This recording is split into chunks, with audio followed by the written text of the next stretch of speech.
Hello there.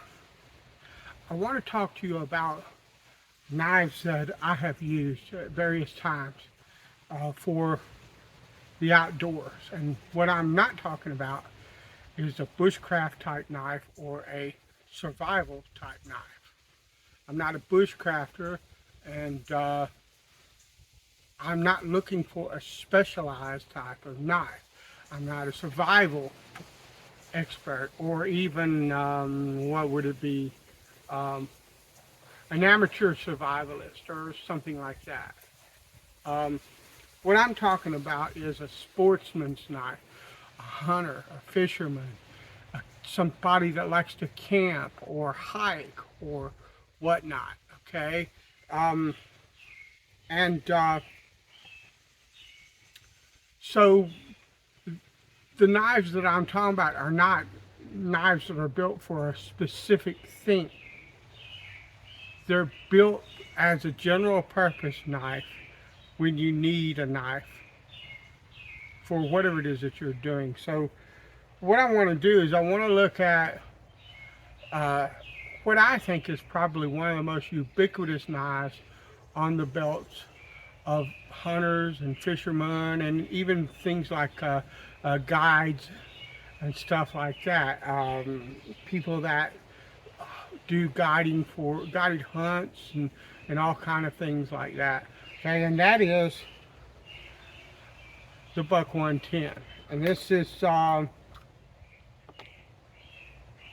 just a general, it started in like the 60s, this was invented, I believe. Fantastic knife. This knife is legendary. This is what started the lockback knives as we know them today. I do believe most of the lockback knives, they could trace their lineage back to this knife. Um, it's a great all-around knife. There are many professional guides and professional hunters that carry this knife. When this knife is open in the locked position, there is zero play in this blade. It's like it is a fixed blade.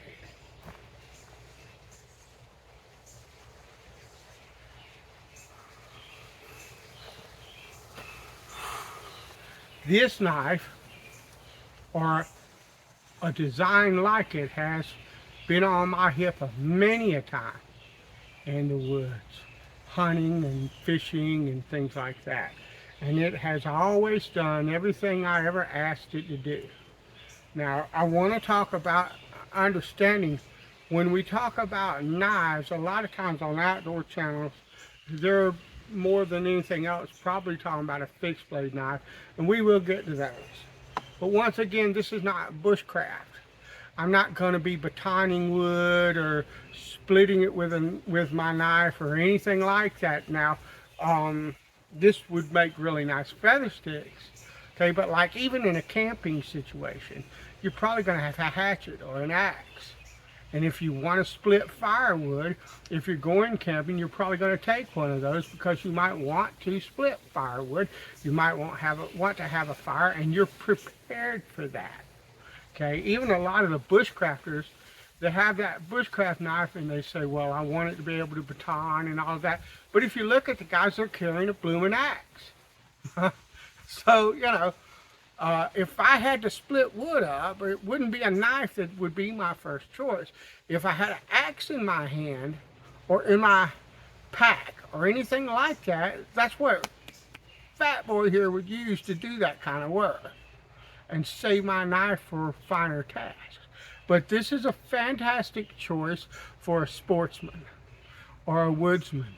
I would have no qualms taking this knife with me into the woods for anything that I do. Okay. Now, if I do intend to go into specific types of activities a knife like this would not be suited to, then I would carry a different knife.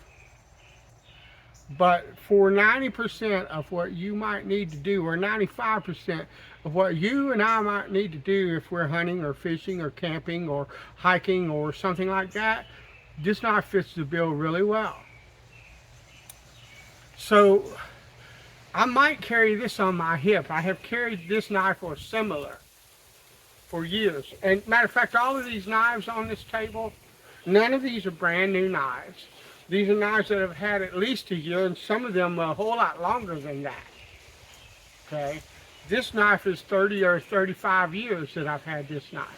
Okay, many of the knives on the table I've had for years and years. I'm familiar with them. I'm not showing you a brand new knife I've never used, that I don't have any experience with. Okay, so that, for what that's worth. So that's a fantastic choice for a sportsman. Other knives you might see me use are the more modern, like clip-on. This is a QSP Worker. I believe that's micarta scales, if I'm not mistaken. It has a hollow ground, or I'm sorry, a flat ground sheep's foot blade. I forget, N690 I think is the steel designation. This is a fantastic knife. It's got a great lockup. Once again, that's not going any flipping where. And the flat ground actually is my favorite grind on any knife. A knife like this works just fine a lot of the times, and you will see me carry knives like this from time to time, not like this one, or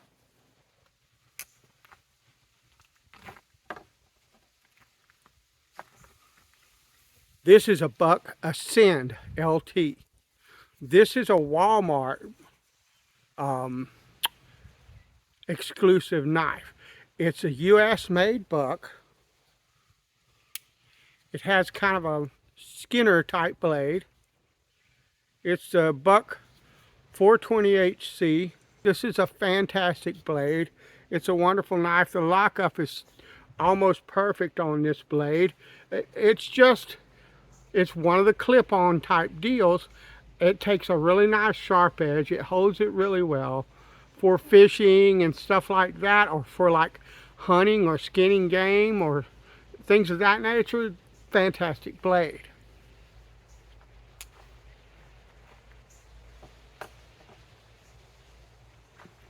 Another of the modern folders that you would see now, understand I have more. And I carry knives a lot of times just simply because I want to carry them. And I know the blades, and I know how to use the knife. I know its weak points and its strong points, and I will choose according to what I'm going to do. But the CRKT Pazoda, wonderful little small bladed spear point or drop point blade, lock back liner lock. This is a beautiful knife. It's a really nicely made knife, and it would do all kinds of things pretty well. And so these are just some examples of these type of knives that I would carry with me.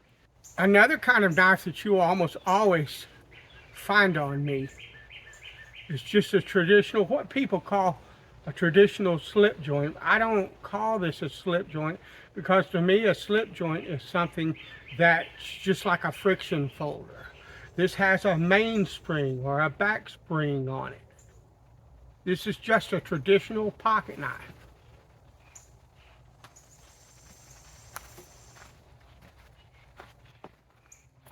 This is an old Schrade Scrimshaw series. It's a, oh, what is this? This is my favorite pattern, and I can't remember what it's called. Stockman. It has 3 blades. It has this modified clip point. This is 1095 carbon steel.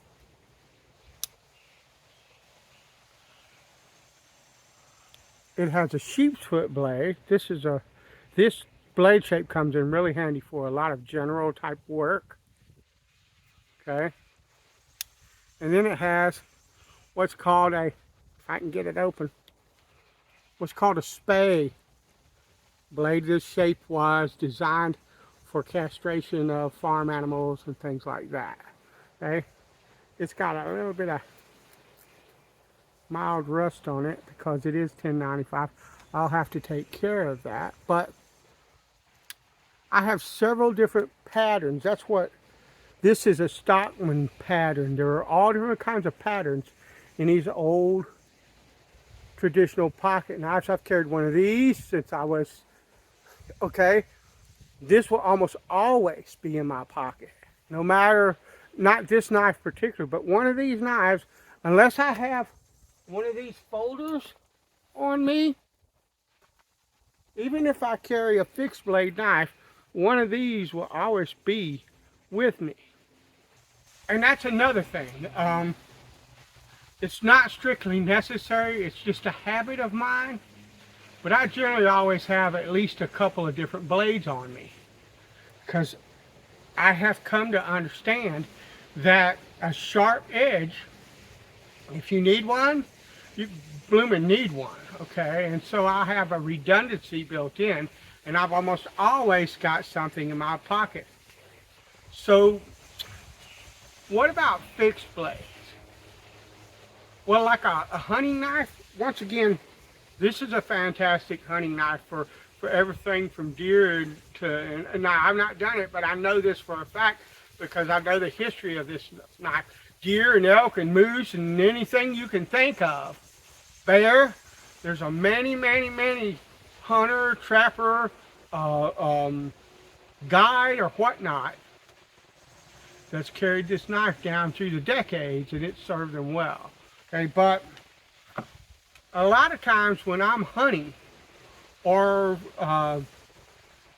in the woods for any length of time, not doing something like fishing, you really don't need a fixed blade for most of the time, unless you want to bring like a fillet knife or a boning knife, and you're going to fillet fish where you're at, stuff like that, instead of bringing it home.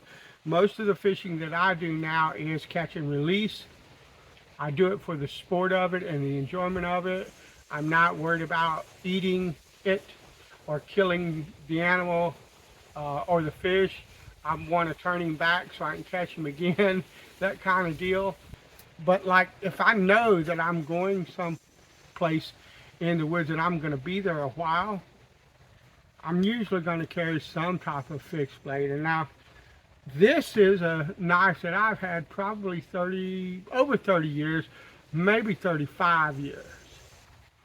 This is a US made Schrade Woodsman.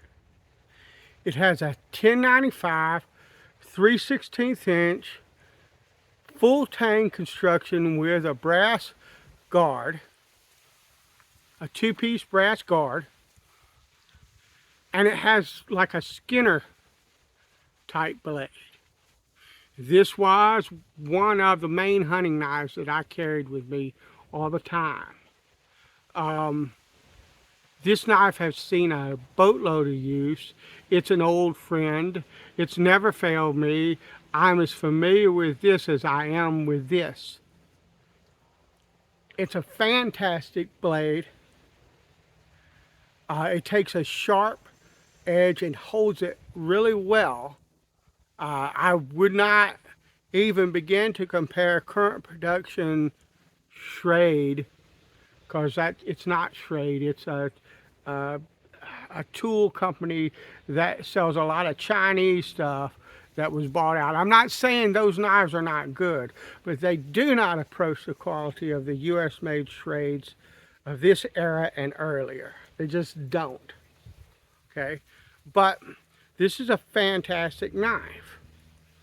And most of the time, if you find me in a situation in the woods where I deem that I should be carrying something like this, a fixed blade, a very strong, robust fixed bladed knife, it'll be this knife. The only drawback to this knife is that the sheath is shaped such that I can only put it in a right-handed configuration. The other knife that I carry that I've probably had 25 years or more is this Ontario Knife Company uh, Marine fighting knife, basically Marine Corps fighting knife. This is the United States government, as far as I know, still sources this knife from Ontario Knife Company and a few other makers like Ka-Bar, stuff like that. This knife has, in my opinion, a really good sheath. But this knife, now I modified it and put a little choil here so that I could sharpen it easier. Okay. This knife, $10.95. The only difference between this knife and my main fixed blade knife is that this is a full tang knife and this is not. This has a rat tail tang that starts here, goes all the way. It's a narrow, shaped like a rat tail. That's why they're called that. Goes all the way down to the butt of the knife and is hammered in. Now you can tell this knife is old. I've had it a long time. I've used it and abused it.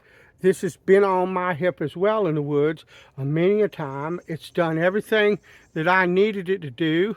That looks like it's got rust on it, but I can't see any rust. Anyway, it's sharp as snot. It does everything I need it to do. And I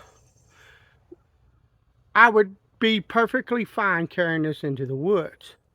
Now you've noticed that a couple of these knives have had spots of rust. I will have to go through and oil them up and take care of that because I haven't used them in a while. This one don't have any because I used this the most, okay? So I would spot any. But the reason for that is that 1095 carbon steel is probably my favorite steel of anything out there, bar none. Okay, and it's a simple carbon steel that you can get good and hard, that takes a really nice sharp edge. It's rugged, it's reliable, it's dependable, but it's a carbon steel. It's not stainless. There's nothing wrong with stainless steel. As a matter of fact, at one point I was trying to pick up one of the Buck Selkirk knives. The large Selkirk.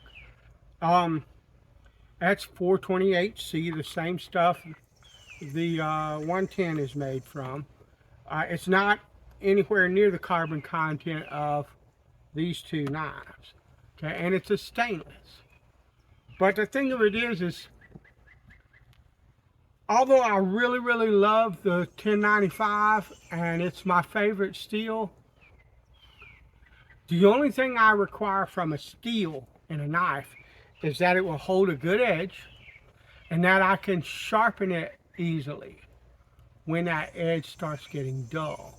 So that I can take something like a chromium oxide pasted strop and pass it 15 or 20 times across that strop if I'm not damaged the edge, and bring that edge back to shaving sharp so that I can continue to use the knife for what I need it for.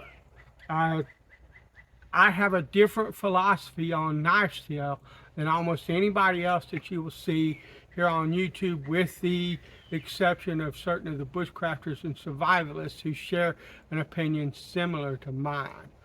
I don't want the super hard, super steel kind of steel knives. I don't want 63 or 65 Rockwell or above. I don't want anything like that. I want something between 60 and 61, and even down to like 58 or so is fine. I can sharpen that blade, use it. If it starts to go dull when I'm using it, it takes literally a minute or so to bring the edge back. Even less than that, if all I have to do is drop it, it takes like 25 seconds. And I have a sharp knife again that I can use, because I don't want a working edge that cuts, but when I use a knife, I want a razor sharp, shaving hair off my arm edge. And I want to keep an edge as close to that as I possibly can with as little maintenance as possible. And so I choose this simple carbon steels tempered within actually I like about 58 to 61 Rockwell, somewhere in that range is about the hardest that I really want. And those knives, those types of knives, that kind of steel has served me. I'm 60 years old in just a few months. And I've been in the woods and used the knives and stuff like that since I was like 12 years old. And these are the ones that I like. They're the ones that I consistently go to. They're the ones that do the job for me. Having said that, that's a personal choice, and that's something that I want to get to as well.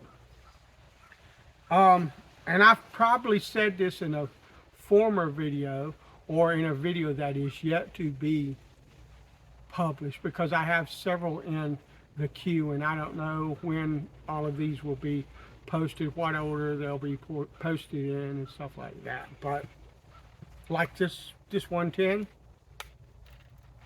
there's a guy named, I think his name was Gene Moe, or is Gene Moe. I don't know if he's still alive. And if you look here on YouTube, you'll find 2 or 3 other people that was in the same circumstance he was in, and they fought and won. But he was out, he was a guide.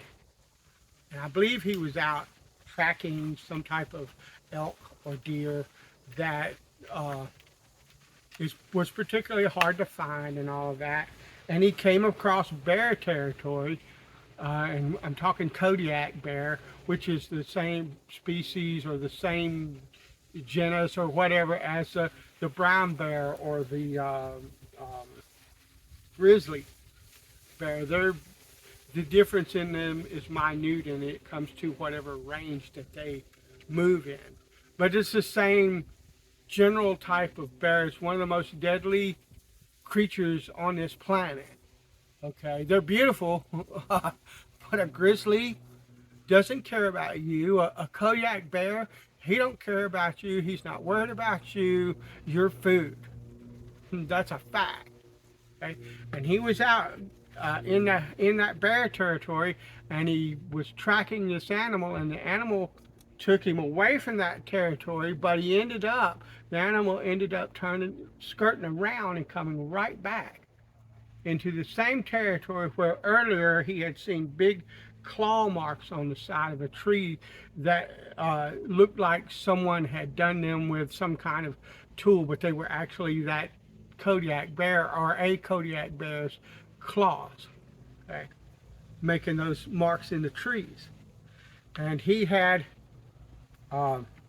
taken the animal, and he was gutting the animal out and preparing to, I think, quarter it up so that he could carry it out of the woods. And the Kodiak bear came up upon him, and later what they realized was that the bear was starving, and it was trying to eat him because it was starving to death. But he was attacked by this bear, and he had set his rifle like several yards away from him, leaned it up against a tree, and he was there at the animal gutting it up, and that bear had smelled the scent of that blood, because they're really good at picking that up. And it was a sow, and she attacked him and tried to kill him, and he took. Now, before I go any further, the man was 69 years old at the time. And I can tell you right now, if a grizzly or a Kodiak or something like that came to eat me, it doesn't matter what I had in my hands unless I had a really nice rifle, okay, I'd be lunch. Okay, and I'm not anywhere near that. He's got 10 years on me, or he had 10 years on me at that time. But he fought that bear off and killed it with a buck 110. Okay. So when we start talking about bushcraft knife, survival knife, yada yada, this knife, that knife, the other knife. The design of the knife can be important for certain aspects of what it is that you are doing, but this was his survival knife, okay? And he stabbed a bear in the neck repeatedly and killed it with a buck 110. The knife, like the knife shape, like I said, there are certain instances when certain features of a knife can matter more than others. Okay?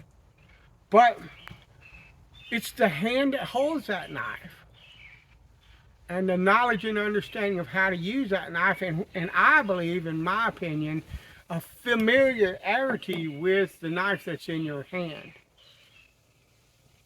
That's going to make more difference than the brand name of it, or the kind of steel that's in it, or the design of the knife, or even the weight of the knife, or anything of the shape of the blade, or anything else. And a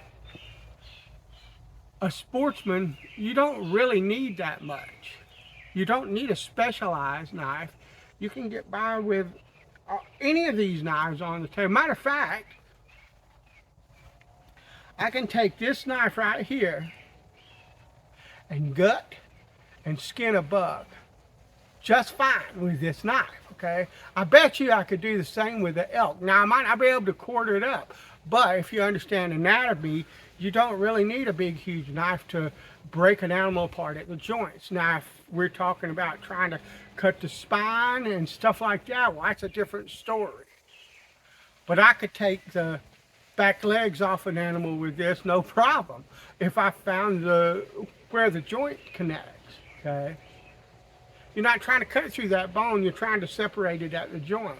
So it depends on your knowledge of what you're doing and an understanding of the knife. But this blade right here would skin and gut just fine. And if I was worried about this tip maybe puncturing the intestines or something like that, well, then I would take the knife, and if I wanted to gut the animal, that's what that's for. I could use that for it. The tip is sharp to here, but it's not got that sharp point that does, and it's a bit safer for that. All I'm trying to say is that a knowledge of what you're going to do, first of all, is more important than the knife that you carry.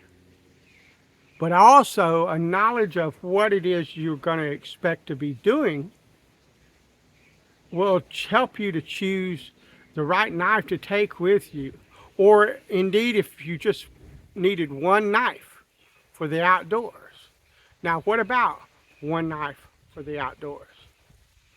If I was going to choose one knife, and that's it, I would choose a fixed blade, a full tang fixed blade knife. Now, nowadays, with what I know and with my experience with knives and the different blade shapes and stuff like that, that Skinner shape and this saber grind would not be what I would choose. I would choose more of a drop point style blade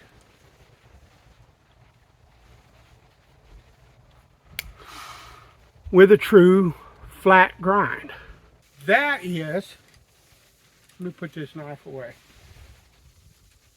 That is a really good general purpose design of a knife that would serve pretty much any need that you had. But now, having said that, this has been an old friend for 35 years.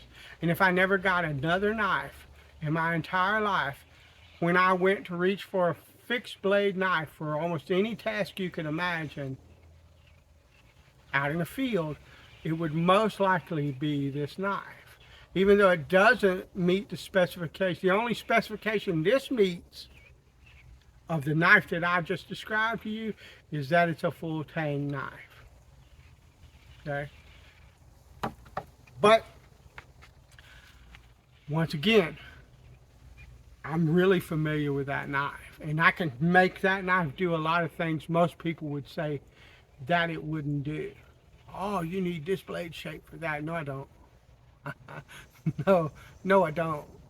But I know the knife, and I understand what I'm capable of. And that's the bottom line when we start talking about a knife for the woodsman, the outdoorsman, the hunter, the fisherman, the camper, the hiker, you know.